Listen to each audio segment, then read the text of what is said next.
Unit 6, Part 2. So first is, what is impedance? Before exploring the different methods of measuring the internal resistance of the battery, let's examine what electrical resistance means and understand the difference between the pure resistance and impedance.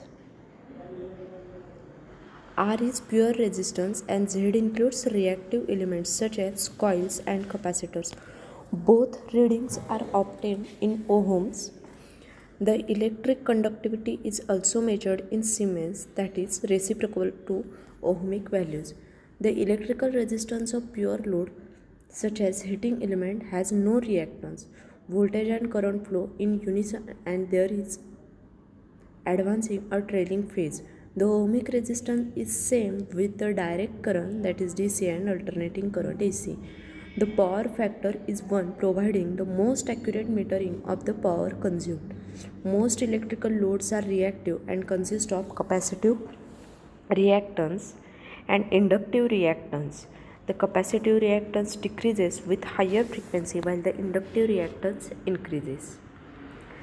A battery has resistance, capacitance, and inductance, and the term impedance includes all three in one model. The impedance can be best illustrated with this figure, which comprises resistor R1 and R2, which is shown here, and as well as capacitor C. The inductive reactance is commonly omitted because it plays a negligible role in battery and especially at low frequency. The overall battery resistance consists of ohmic resistance as well as inductive and capacitive reactance. The diagram and electrical values differ for every battery. So here R1 is internal resistance, R2 is charge transfer, and C1 is double layer capacitor. Now, what is battery impedance testing? The battery impedance testing is an internal resistance test. In DC battery system, the impedance indicates the general condition of the batteries that is tested without stressing the whole system and the batteries themselves, because it tests the whole system between the two terminal plates of the battery. It is ideal for spotting any weaknesses in cells. In simple words, the impedance is determined by an application of an AC current signal measuring the AC voltage drop across the battery and then calculating impedance by the use of Ohm's law. As the battery gets older, the internal impedance increases. By measuring the impedance, it is possible to determine the condition of the battery or a specific cell within a battery.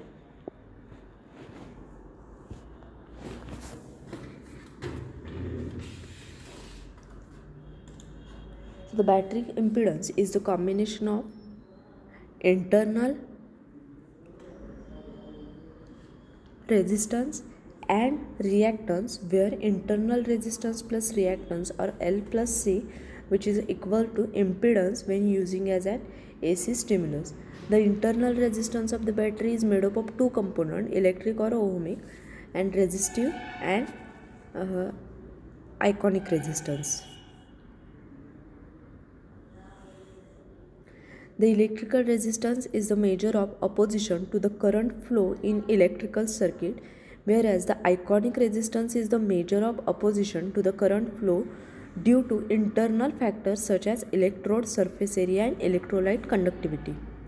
The internal ohmic value, that is AC resistance, can be useful as a trending tool, and it can help to indicate the overall health of the battery being measured. This AC resistance can be measured using an injection method.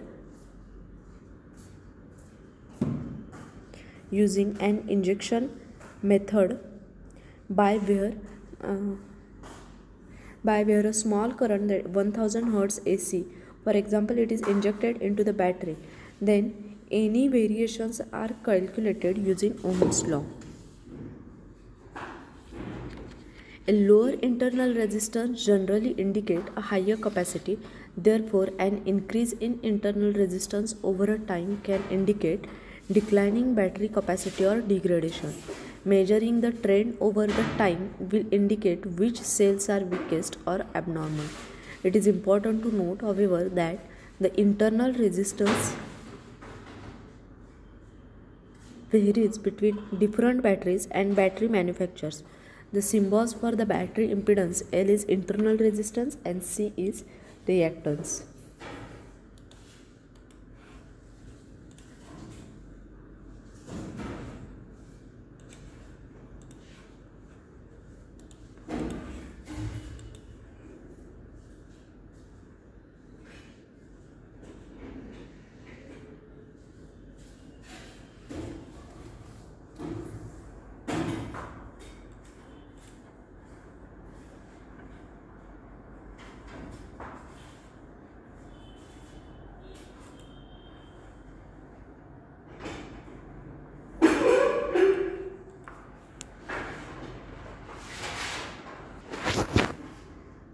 A battery can be modeled as a voltage source in series with resistor. These type of models are known as equivalent circuit models. Another common model being physiochemical models that are physical in nature, involving concentrations and reaction rates. In practice, the internal resistance of the battery is dependent on its size, state of the charge, chemical properties, age, temperature, and the discharge current. It has an electronic component due to the resistivity of the component material and an ionic component due to the electrochemical factors such as electrolyte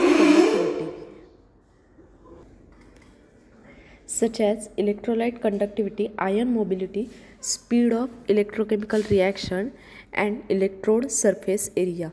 The measurement of internal resistance of the battery is a guide to its condition, but it may not apply at other than the test conditions. The measurement of internal resistance of the battery is a guide to its condition, but may not apply at other than the test conditions. Measurement with an alternating current, typically at a frequency of 1 kHz, it may underestimate the resistance as the frequency may be too high to take into account slower electrochemical processes. Internal resistance depends on the temperature. For example, a fresh Energizer alkaline primary battery drops from about 0.9 ohm to at 40 degrees Celsius when the low temperature reduces ion mobility to 0.15 ohm at room temperature and about 0.1 ohm at 40 degrees Celsius. So the internal resistance of the battery can be calculated from its open circuit VNL, load voltage VFL, and the load resistance RL. So R internal is VNL divided by VFL minus 1 into RL.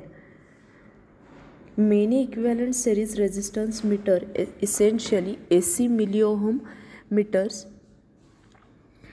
normally used to measure the ESR of the capacitor, that is equivalent series resistance of capacitor, and it can be used to estimate battery internal resistance, particularly to check the state of the charge of battery rather than obtain an accurate DC value. Some charges for rechargeable batteries indicate the ESR. In use, the voltage across the terminal of the disposable battery in driving a load decreases until it drops too low to be useful.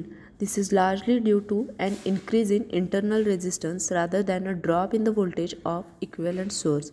In rechargeable lithium polymer batteries, the internal resistance is largely dependent on the state of the charge but increases as the battery ages. Thus, it is a good indicator of expected life.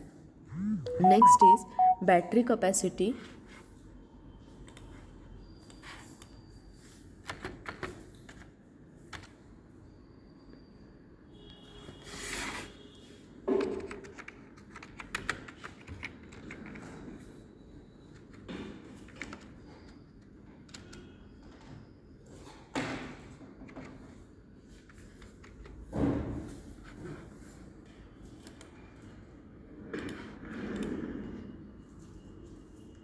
Next is battery capacity.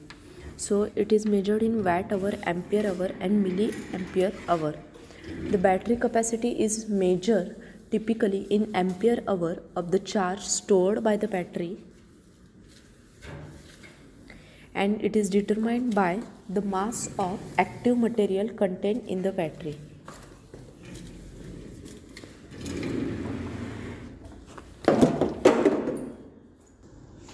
The battery capacity represents the maximum amount of energy that can be extracted from the battery under certain specified conditions.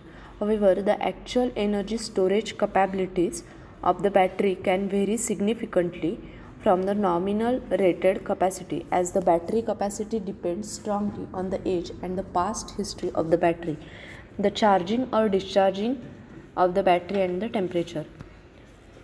Now, the units of battery capacity. First, we will see the types of batteries. Batteries generally can be classified into different categories and types, ranging from chemical composition, size, form factor, and use cases. But under all these, there are two major battery types: primary batteries and secondary batteries.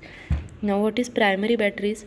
The primary batteries are the batteries that cannot be recharged once depleted, and the secondary batteries are the batteries that can be rechargeable. So, the units of battery capacity. First is ampere hour. The energy stored in the battery called the battery capacity, and it is measured in either watt hour, kilowatt hour, or ampere hour. The most common measure of the battery capacity is ampere hour, defined as the number of hours for which a battery can provide a current equal to the discharge rate at the nominal voltage of the battery. The unit ampere hour is commonly used when working with the battery system, as the battery voltage will vary throughout the charging or discharging cycle.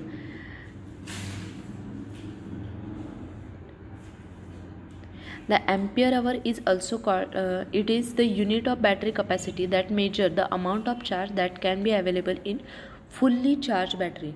This amount of charge is what determines the amount of current that can be discharged from the battery and its discharge time. This is why it is also called as charge or coulometric capacity.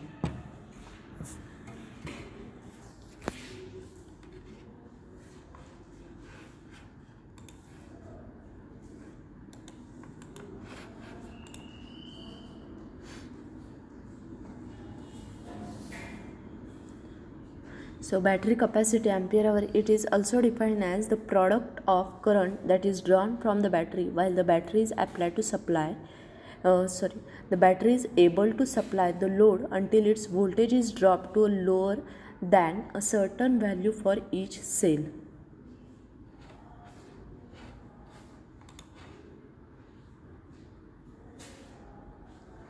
The ampere hour is given by the formula Q is into I.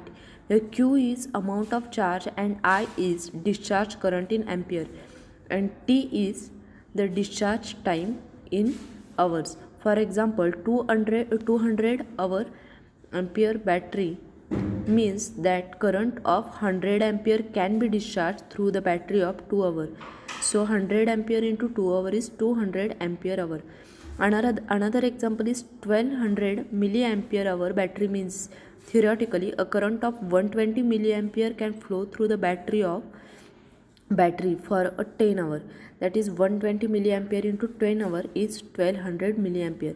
The ampere hour is the unit of electric charge Q, but not the standard international SI unit. The SI unit of Q is coulomb. The discharge current and the time from the above example is for ideal batteries. In reality, the discharge current and the time are not stable. They can vary based on certain conditions. The ampere hour can be seen in both high and low capacity batteries. However, in low capacity batteries, it comes as a milliampere hour. So the battery is made of different materials, that is lead acid, lithium ion, nickel metal hybrid, nickel cadmium. So these are the different types of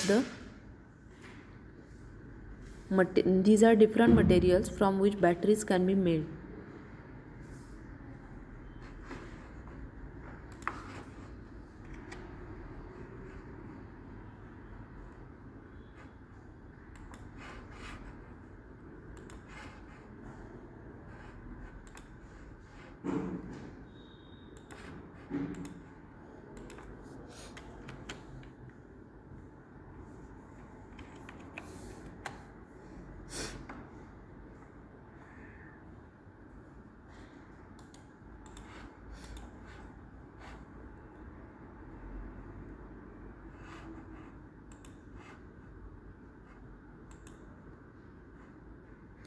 Ampere hour capacity of the battery. An ampere hour is the amount of energy charge in a battery that will allow 1 ampere of the current in flow in a battery that will allow 1 ampere of the current to flow for 1 hour. So it is denoted by ampere hour. Conversions: 1 ampere hour in SI unit is 3600 coulomb and 1 ampere in farad is 0.037 farads. So there are variety of application. It is frequently used in the measurement of battery capacity, electroplating, X-ray imaging, diagnostic imaging, radiation therapy. Next is watt hour.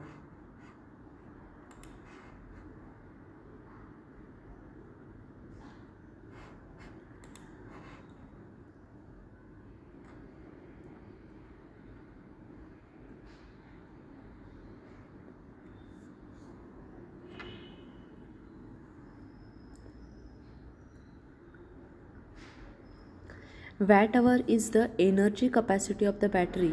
Ampere hour is the charge capacity of the battery. And the milliampere hour indicates 1000 of an ampere hour.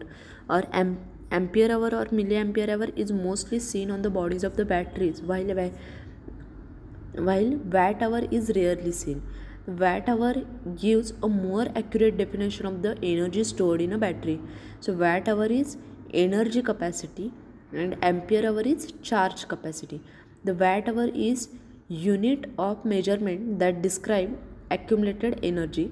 1 watt hour is the resulting energy from the operating at a power of 1 watt for 1 hour.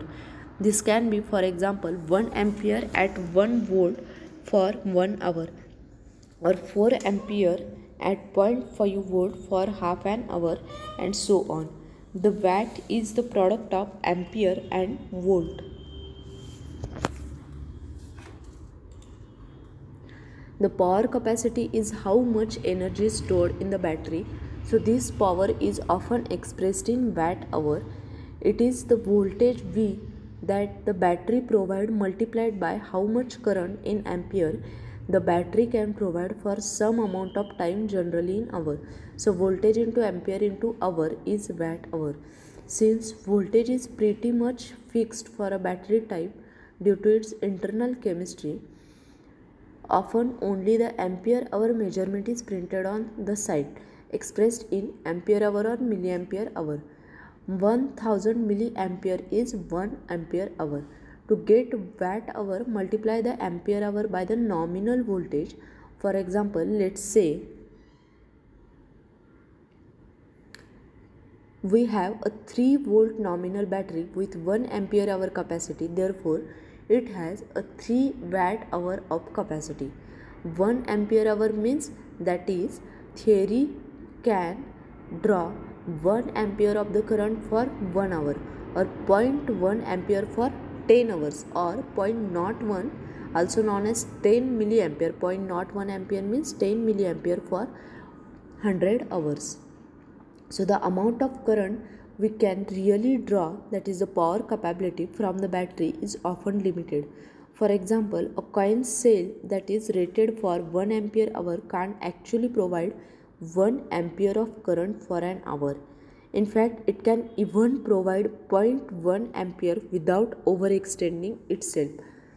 It's like saying a human has the capability to travel up to 30 miles. Of course, running 30 miles is a lot different than walking. Likewise, a 1 ampere hour coin cell has no problem providing a 1 milliampere for 1000 hours, but if we try to draw 100 milliampere from it, it's last a lot less than 10 hours. The way that the power capability is measured in coulomb.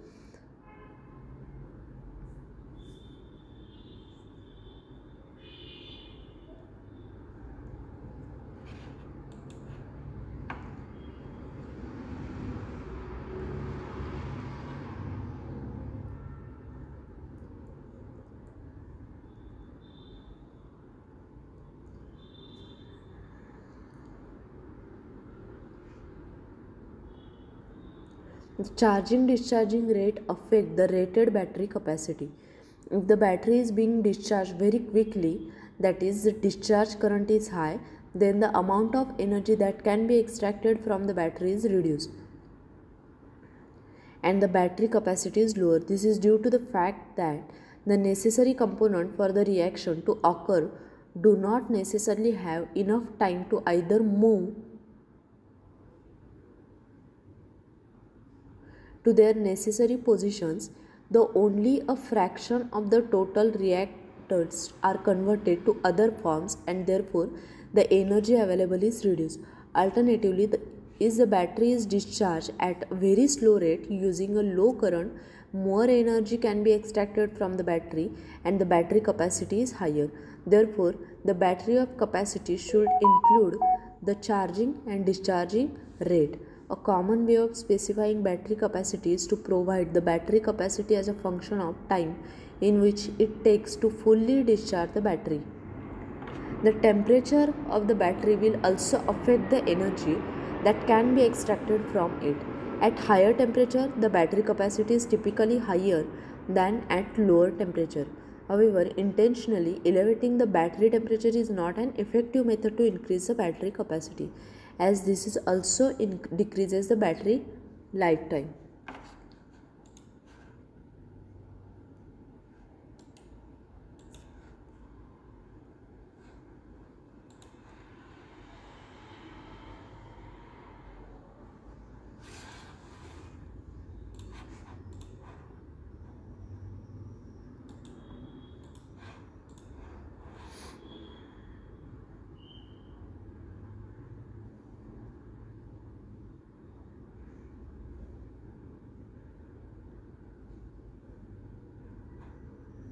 Now milliampere hour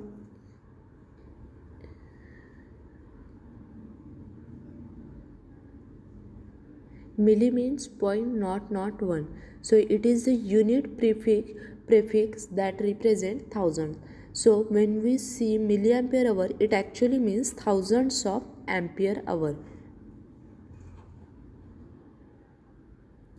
So to convert milliampere to hour, we have to multiply the milliampere by 0.001, and to convert ampere hour to milliampere hour, we have to multiply ampere hour by 1000.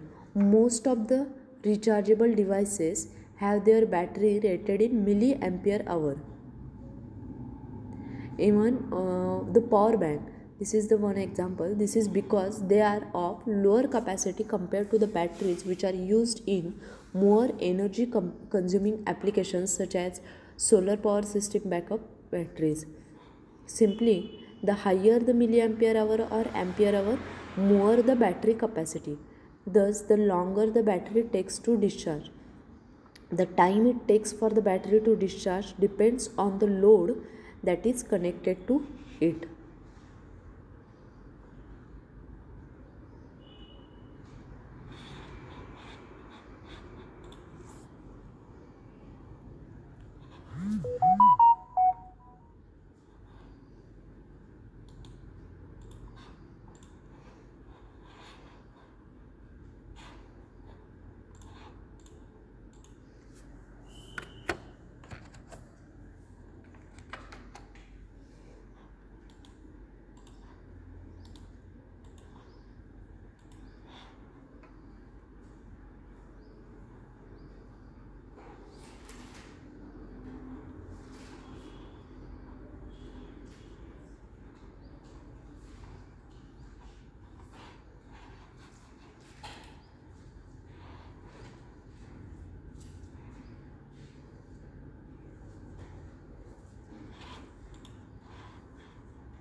Next is cycle life of lithium ion batteries.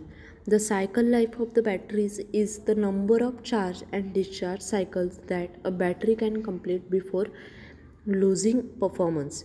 The cycle life of lithium ion batteries is affected significantly by the depth of discharge. The depth of discharge is the amount of battery storage capacity that is utilized. The lithium ion batteries' advantage have cemented their position as the primary power source for portable electronics. Despite the one downside where designers have to limit the charging rate to avoid damaging the cell and creating a hazard. Lithium ion batteries are the most robust and it can be charged for more rapidly using fast charging technique. The concept behind the lithium ion batteries is simple, but it still is simple.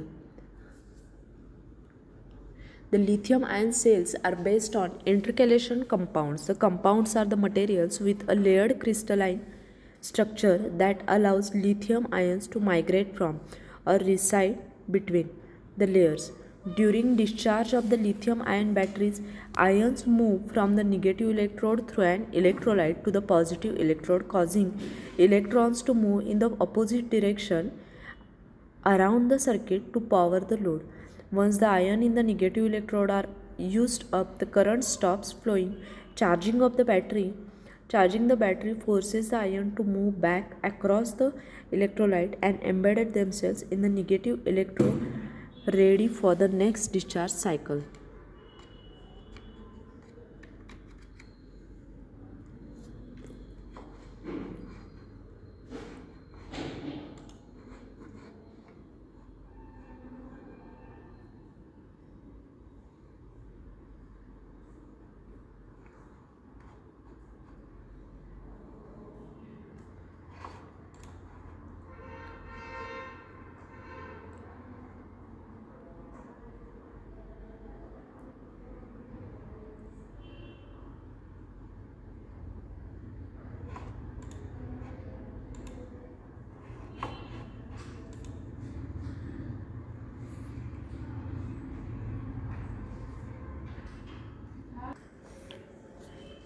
Next is power density versus energy density.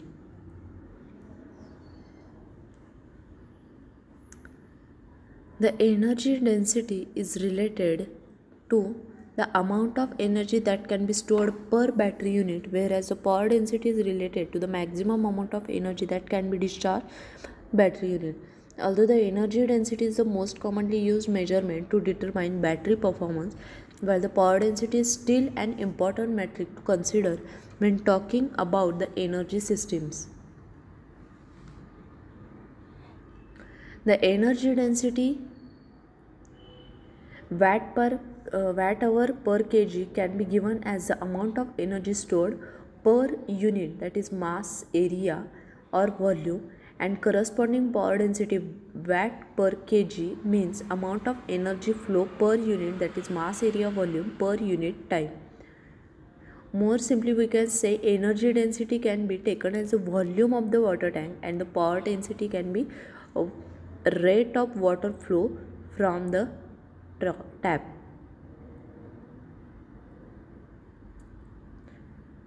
The power density describes how quickly the device can deliver the energy, and the energy density describes how much energy that the device can store for a given mass per volume. So the device with a higher energy density can supply an electronic load for a longer than one with a low energy density and the same mass per volume. Energy density is the amount of energy stored in a given system or the region of a space per unit volume. It may also be used for the energy per unit mass, though a more accurate term for this is specific energy.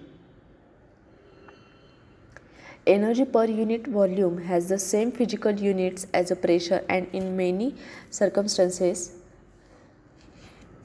for example, energy density of magnetic field can be expressed as a physical pressure, and the energy density required to compress a compressed gas a little more may be determined by multiplying a difference between the gas pressure and the internal pressure by the change in volume.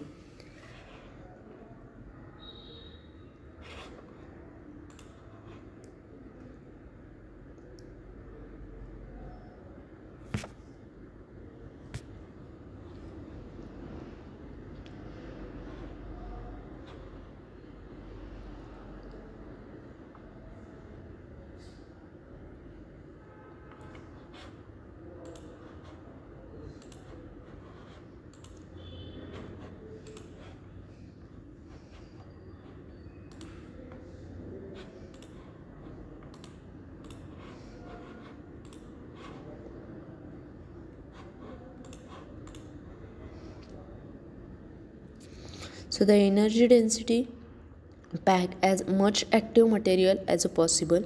It minimizes fines which makes weighting difficult and require more solvent and lower the solid contents in slurry. The power density higher void volumes, lower electrode press density and thickness.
These energy density and the power density, these two parameters are generally used for the comparison between the different energy storage devices such as battery and capacitor. Since three electrode system does not represent a capacitor device, there is no need to calculate this in system. The energy and power densities are commonly used for two electrode cells.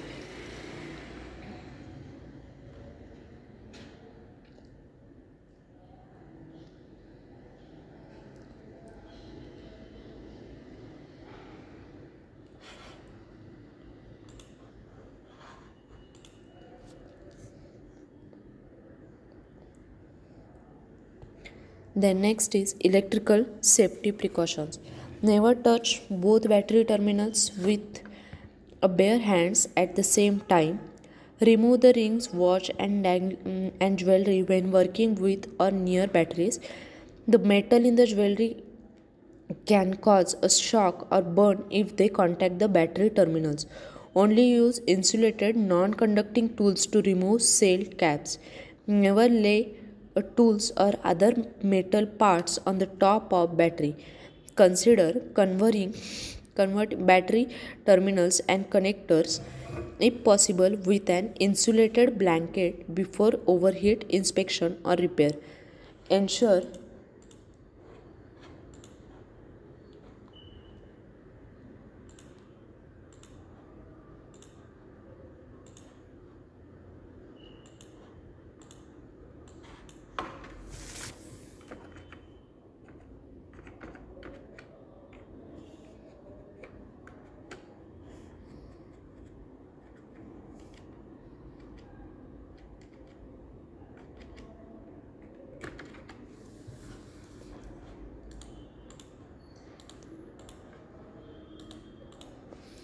Ensure the charger is turned on before connecting or disconnecting a battery to prevent icing.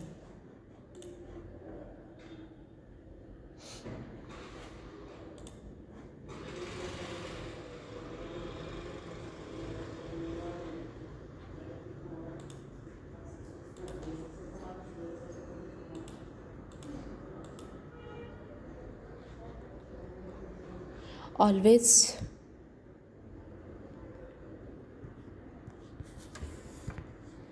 always wear a proper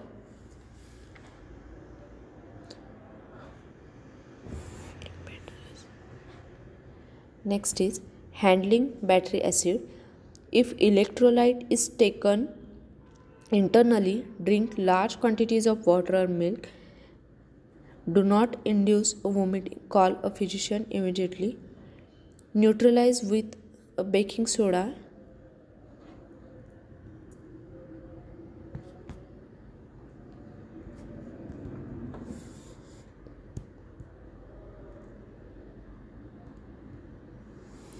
Always wear a proper eye, face and hand protection. Use non-metallic container to handle the concentrated liquids. Use extreme caution while handling electrolyte and keep an acid neutralizing solution readily available as precautionary measure. If electrolyte is consumed internally, drink large quantities of water.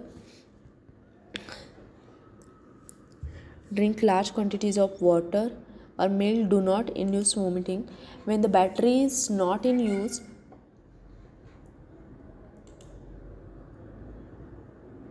to prepare an electrolyte of desired specific gravity, always pour the connected concentrated acid slowly into the water. Do not pour water into the acid.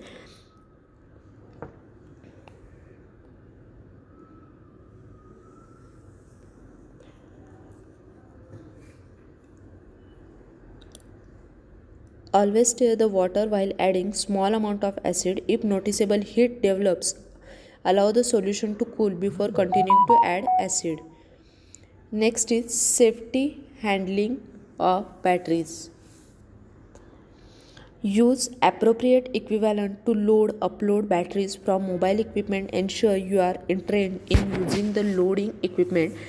Keep the tools and other metallic objects away from uncovered batteries. Use baking soda or cleaning agent specified in AHA to neutralize spill acid. Always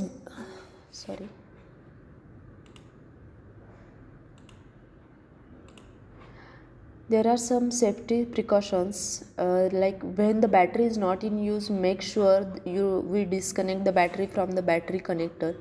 Never disassemble a battery as the material inside are mostly toxic and might damage the skin and cloth. Don't leave the battery in the charger after it fully charged. Never place the batteries in water as it may cause the battery to rupture and release toxic gases. Never solder anything directly to a battery as it may destroy the safety features of battery. Never attempt to charge a battery that has been physically damaged.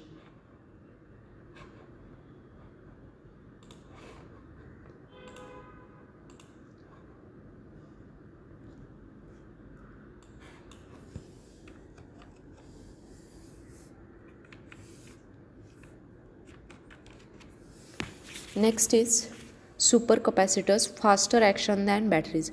Similar to a battery, a supercapacitor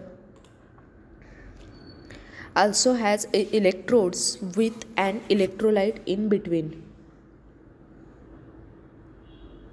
The dominant principle of electrical energy storage is the charge separation and not as in the case of battery, the chemical energy that must undergo a chemical reaction during the charging and discharging. Now, how supercapacitor works?